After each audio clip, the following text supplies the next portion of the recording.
वाशिमच्या जुन्या IUDPच्या एका मोकळ्या जागेमध्ये, जिथे हा रस्ता आणि इथे दुसरा रस्ता त्याच्या कोपऱ्यामध्ये, हे एक अत्यंत सुरेख असं शिल्प एका चौथऱ्यावर उभारलं गेलं आहे.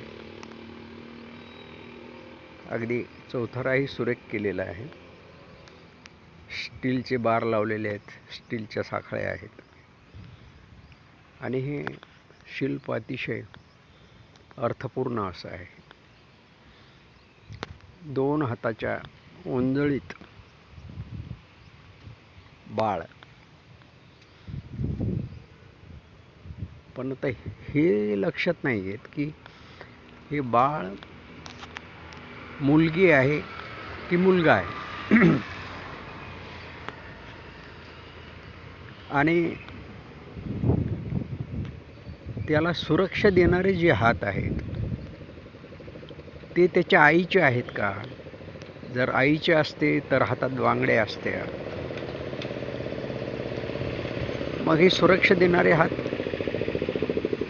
कोणाचे असू शकतात?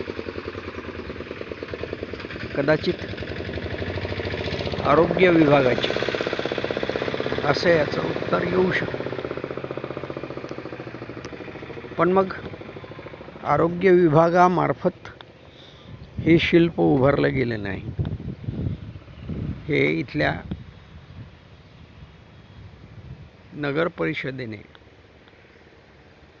उभारलेलं शिल्प आहे. हेही तेवढंच खरं. आपलं शहर सुंदर कसं करता येईल, सुंदर कसं ठेवता येईल,